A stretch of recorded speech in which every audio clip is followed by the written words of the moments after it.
Hello, welcome to Nectar Tarot. I'm going to do a reading for you today to start your day, the energy that's going on right now, things to consider today. I'm feeling some anxiety, but we have the gem, which is just a lovely card. It reminds us about that we are these beautiful gemstones that, gemstones are in the ground and they're surrounded by things that are unlike them. They're surrounded by other rocks and dirt. But a gem is precious, right? And sometimes in life, we're surrounded by a lot of rocks and dirt in situations. I'm not really speaking of people. I don't mean that. But situations that are just really rocky and difficult and dirty and unclear and just really difficult to identify what is really going on. And this card is a reminder to us that that stuff isn't us. That's stuff that is part of the earth adventure we're on, and that it's for us. It's for us, for our growth, and it isn't something that we necessarily have to hate or be frightened of. All that dirt and rock is actually here to serve us. I mean, it protected the gem during its development over years and years and years and years. It provided the pressure that was needed to create the gem. It needed something to push against in order for it to develop. And so this is a reminder that all that gunk and dirt and rock and hard place that's around you, it feels like your enemy. I know, I feel it too. But the reality is that it isn't. It's here to make us develop into the gem that we are. So let's have some more detailed information about, tell us more about this gem, this thing, this part of ourselves that is getting less attention than all the dirt and rocks and hard places. Tell us more about this gem, please. Oh, okay. Yeah, feeling a lot of worry and having your heart still full of wishes. Oof. Yeah. The Knight in the tarot represents that adolescent energy, and I don't mean that in terms of like immature, or I don't know if you have any adolescence in your life. Sometimes it can be quite intense and irrational. So not really, I'm not intending to identify that as a negative thing, but as a,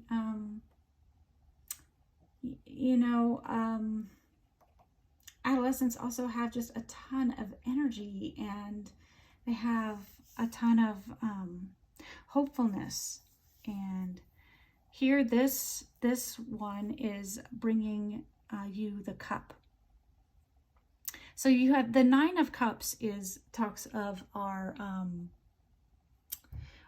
wishes, the things that we would like, and the Ten of Cups is the completion of those wishes, right? So I find that this is interesting that we have the 10th cup over here being offered by this Knight energy, which might be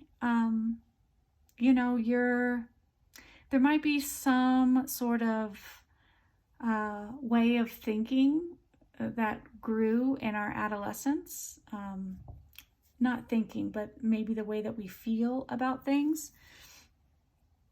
that made some sort of connection between fear and wish fulfillment. And the fact that fear has been so tightly linked with the wishes that we have for ourselves, that has led to misidentifying the gem and the dirt. The gem being our lovely, shiny selves that's developing and growing through all these situations, and the dirt and the rocks and the pressure being the helper that's helping us do these things. So maybe there was something that happened in your adolescence that kind of created a unhealthy relationship between fear and wishes. So let's say if you have a wish like, oh, I really wish that I could go to that place, or I really wish that I could have this experience, immediately your brain goes to the fear of, oh, how would that be? And that can't happen. And what would happen if that did? And what if it was something that wasn't as great as I thought it was going to be? What if it disappointed me? What if it led me to have other issues because I used all my resources to do that thing that I wanted? And what did I give up? So there's this muck of your wishes and fear. And this started in your adolescence.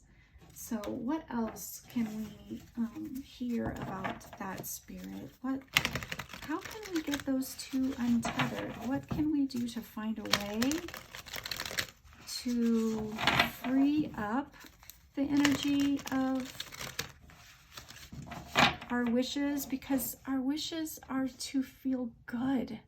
They are to inspire us and drive us forward and just make us feel excited about life. And right now, and this has probably been going on for a very long time, it's so tangled up with fear that you can't even enjoy the things that you wish for. So how can we find our way out? Tell us something about that, please, Spirit. What do we need? 3 of inspiration. So this is the 3 of Wands. So this is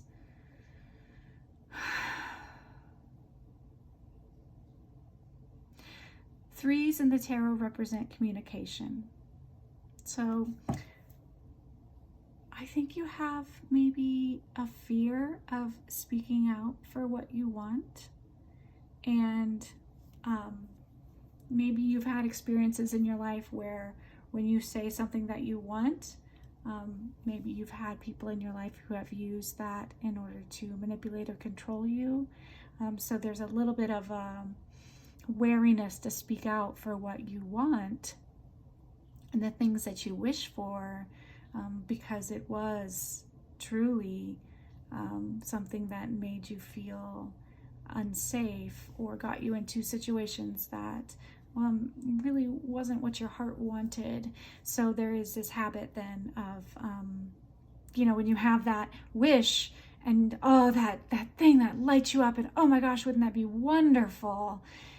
You have that instinct of, but how could that be used against me? And then that leads to the fear and all of that. So the way back out is communication.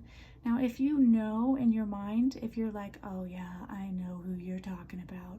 I know who uses my wishes against me. Okay, yeah, don't share your wishes with those people, because what we're going to be talking about is communication, communicating these passions and desires. So finding safe people to communicate those wishes and desires with, and probably right now, that safe person is you. Maybe admitting those things to yourself. So let's say you want to have a beautiful home, and that's something that you really wish for. Try to practice saying it to yourself, and even if you can only do it for a few seconds, try to keep your mind on the loveliness of it. You're probably going to find that those fears and doubts want to creep in within seconds, but just do a little exercise where you get your mind back to the thing that you want, and kind of tell the fear and the concern, thank you, we're just dreaming right now and we're safe, and I'm going to do this. So I mean, maybe start practicing that first. If you're a journaler, write these things down. If there's other kinds of art forms that you do, paint, draw, whatever lights your fancy. So try to get some space to communicate those things that you do want, that you feel would be like a wish and a dream come true. To save people. If you already have a safe person in your life, and a safe person would be if you tell them something that you want and wish for, that they say, oh my gosh, I would love for you to have that too. That's a safe person. Sometimes we've been taught in our life that the safe person says, well, now let's think about the practicalities of that. And yes, those people are important, but it has to be rooted in, yes, I wish that for you too. I wish that you had that partner that you've always wanted. I wish that you had that job, that child, that house, that whatever it is, that trip, that feeling of who you are. I want that for you too. So, take some inventory. Do you have those people in your life? If you don't, start by being it to yourself. Be that gem that you are. You already are. You already are. You don't have to do anything to be that person. We do have some habits, right, of attaching fear to it, but that's not really who we are. That's what we learned in our adolescence. And, so it was something that we used to survive. And so, hey, that's great. It got us here. So we're not going to condemn it either, but it isn't who we are. That isn't the gem of who we are. That was a little bit of how we managed the situation. Okay? So what's happening is there's that knee-jerk response of, oh, I really want this. I really want to have financial security. I'm tired of worrying about money. I'm tired of, my first concern being, how am I going to pay for that? Right? So I want financial security. And immediately, but you can't. Right? Or whatever. So, yeah, I think this is going to be an internal process for a while. So can you tell us more about this,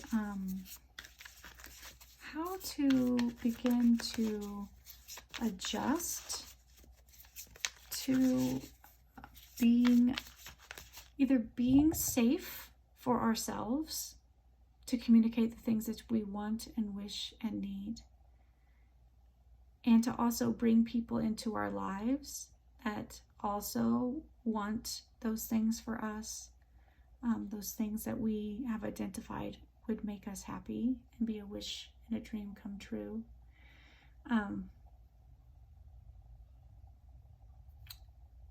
Tell us more about how to get some help in that area, because this is a long-grained habit that is just going to take some time to find our way out. Give us some ideas about what we can do to kind of uncouple this? Nine of Voices again. This is the same card. This is just a different deck. So let's look at what this artist is telling us about how they view this Nine of Swords. So you can see this is called a Rider-Waite tarot. It's kind of the original artistry that has that a lot of cards are based on, and then some new artists sometimes come along and modernize it or give us another way to think about these things. So here, this artist has looked at this the sleeping, comfortable, so you can see the juxtaposition between this person. Looks like a really hard bed too. Maybe that's why he can't sleep. But he's sitting up and just so worried in the night, and she is sleeping on a fluffy cloud. So what does she have that this man doesn't have? And that is what looks like this kind of higher self. Your higher self. You're part of yourself. So when we come to earth, right, we only bring part of our soul. Our soul is universally, massively huge, right? So when we come to earth, we bring a percentage of that soul with us in order to come into this space and have an adventure and to have experiences in duality. And duality meaning having a whole split. So a whole thing split into night and day. A whole thing split into love and fear or hate or whatever you feel the opposite of that is. So we come to earth to experience the world in that split form, so that we can take a wholeness and we can split it in half. We can take love and we can split it in half and kind of look at what is the absence of love and what is love, and look at it and have experiences in it that we can't have in the spiritual world. So this person, this is our higher self. I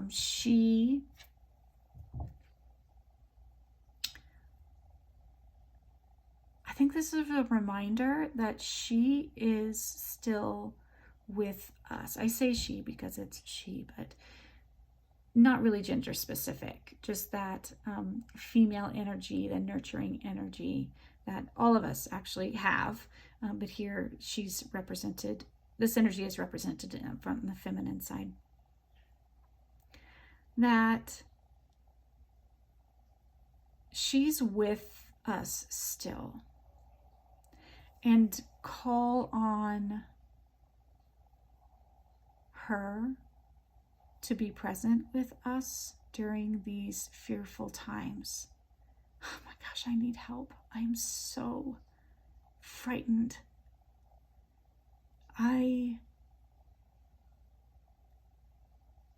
There's a very important thing that I feel like I will never have. And this breaks my heart, and I need help and support. And call out for that help. It's okay. It's okay to need help sometimes. We're strong, we work, we're not lazy. If you need help, it just means you're human, and it's okay. So I call out to our higher self to just bring in some sort of help. I don't even know what that help would be, but my fear has so entangled my wishes and my dreams that I can't find my way out. And how about the higher self pick up these 9 swords and cut a way through this muck and all this stuff to help us get to the joy again, this contentment. Help, please help. And what is the higher self's response to that call of help? would the higher self want us to know about calling for that help? The High Priestess. Wow. Yeah. She's sending in the big dogs. All right. So the High Priestess is, she's the person, the energy that guards the spirit, the energy, the knowingness, the conscious knowingness. Consciousness is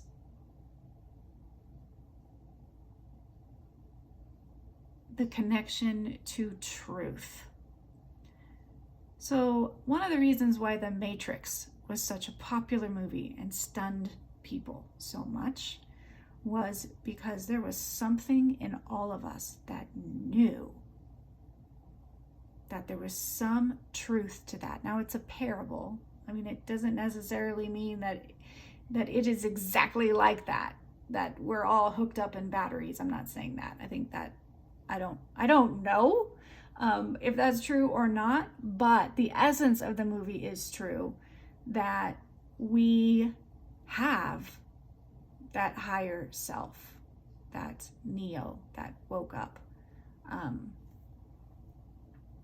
and who was brought into consciousness, right? He was unconscious when he was, in the beginning of the movie, sitting at his computer screen.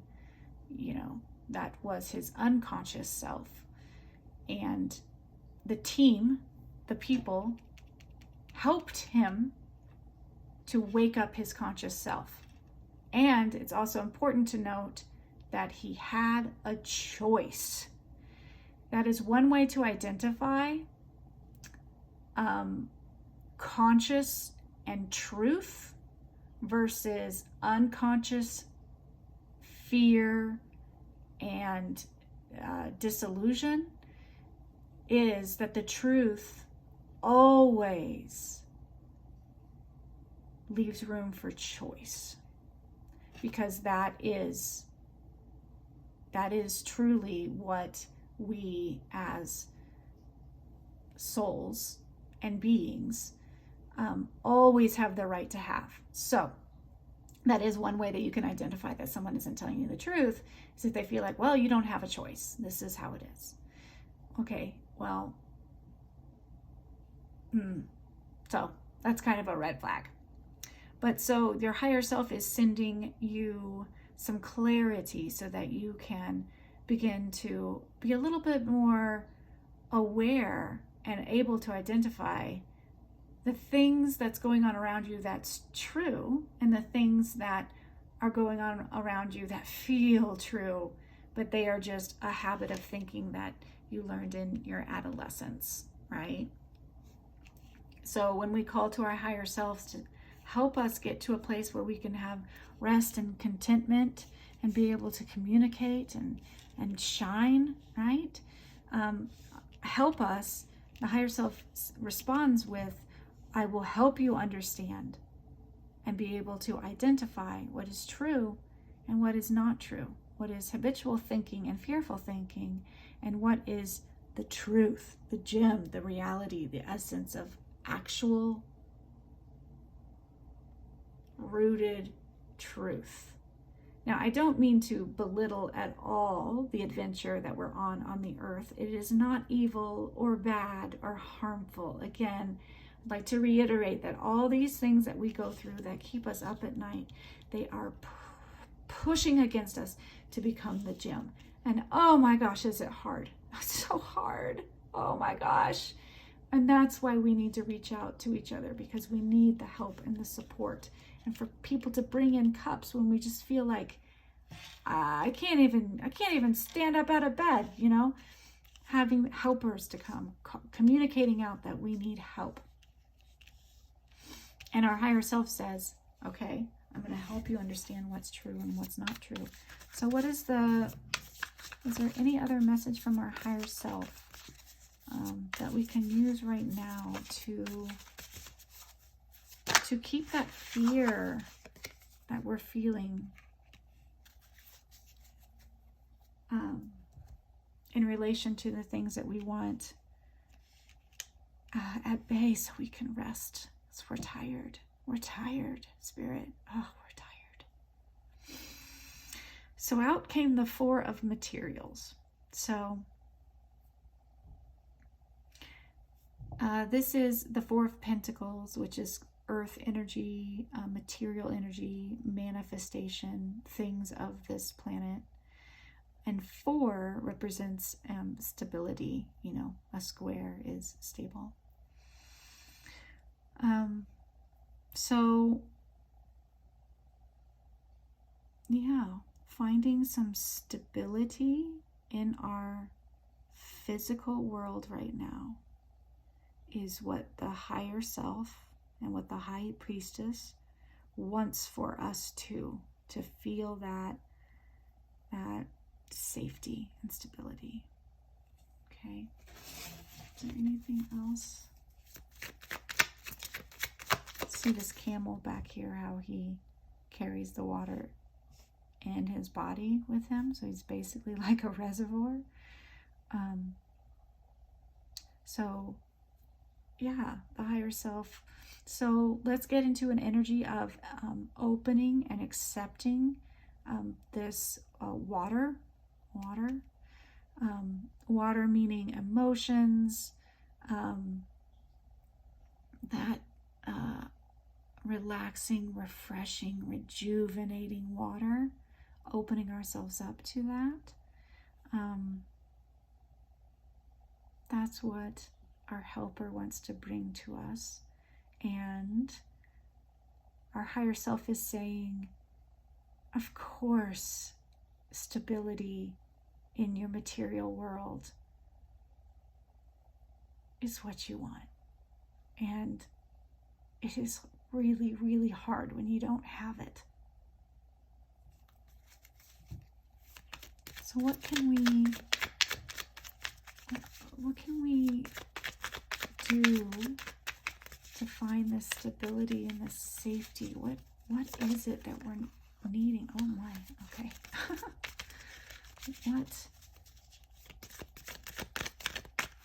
That is what is keeping us up at night, that lack of stability and safety, and knowing that we're going to be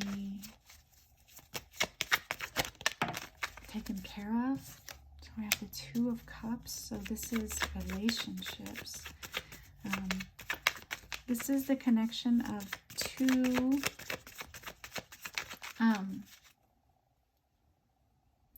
people that are different.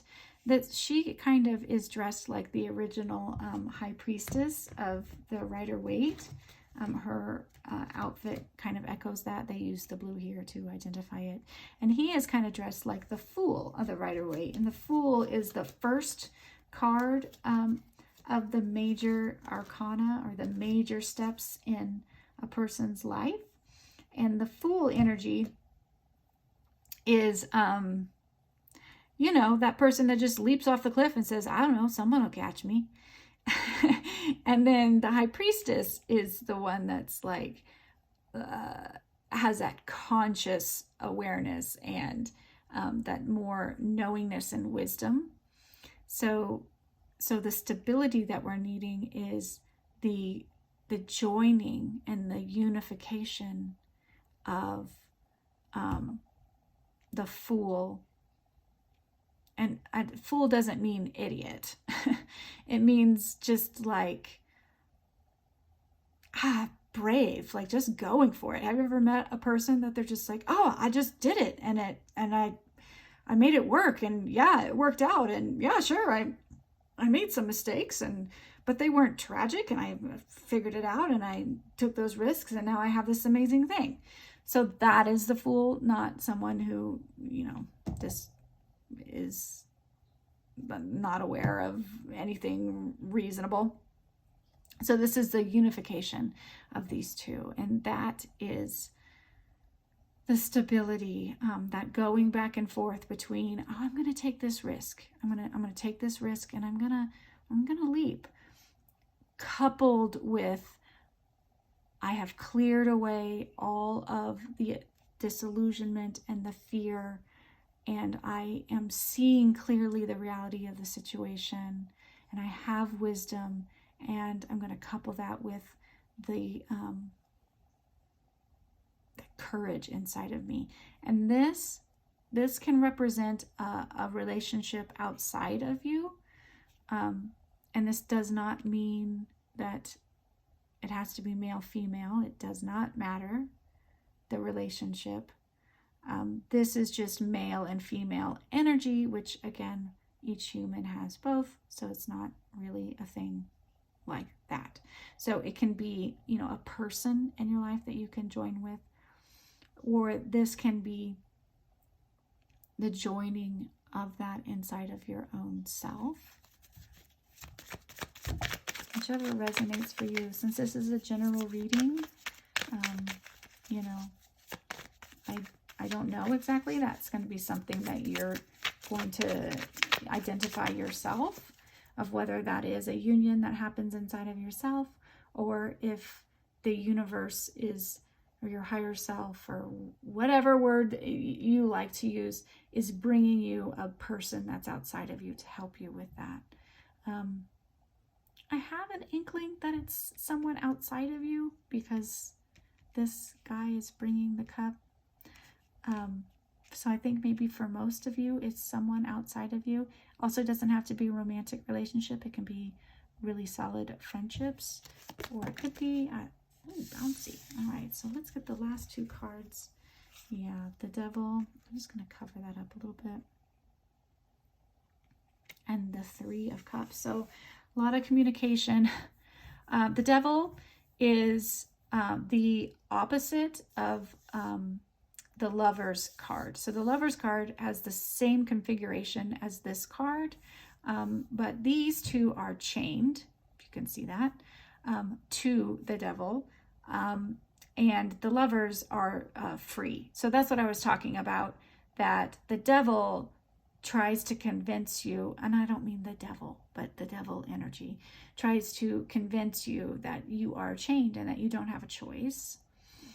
And the Lover's energy is, about freedom and having a choice. And so, and we have the evolution of 2 to 3. So this growing relationships and emotional security around you, communicating your emotions with people to bring about a harvest. This little pumpkin means harvest. And 3 is communication. So, yeah. So the universe hears you, this pain that you're going through. And this is just a way to let you know what your resources are, and that communicating the things that you want, looking out for unification between jumping off the cliff and having the safety precautions that you need to do it from her. Really looking at the things that you feel like you don't have a choice about and going, aha, that's not true. If I feel like I don't have a choice, let's have the High Priestess, the conscious wisdom, help me see where that disconnect and that untruth that is tying me to the situation, and that communication of your wishes. So 3 of your passions and your energy, and 3 of your emotions. So communications of your energy and emotions with people. So learning to breathe in and out by knowing that you have help and that you are this gem. Nothing stops you from being this gem. And in fact, all of this hardship that you've been going through, these hard times, these things that are keeping you up at night, the worry, is keeping you on the track to become this gem. And that you do have help. Open your heart up to it. Open your awareness to it. Take note of the things that you feel like you don't have a choice about, and try to find if you can find the truth about that. All right? This has been a tough time for you, and I send you all my love and compassion, and you're not alone. And I'm glad you're here, and I'm glad you heard this message. I'm glad I heard this message. I'm hearing it right along with you. And let's do this. So I welcome you to my channel. If this resonated with you, I just ask that you like and subscribe, and let's build this community together. So thank you so much for being here, and I hope you have a great day, and that I hope the next time you go to sleep, you find that you get a little bit more rest and a little bit more relief from everything that's been going on. Much love and light to you. Thank you.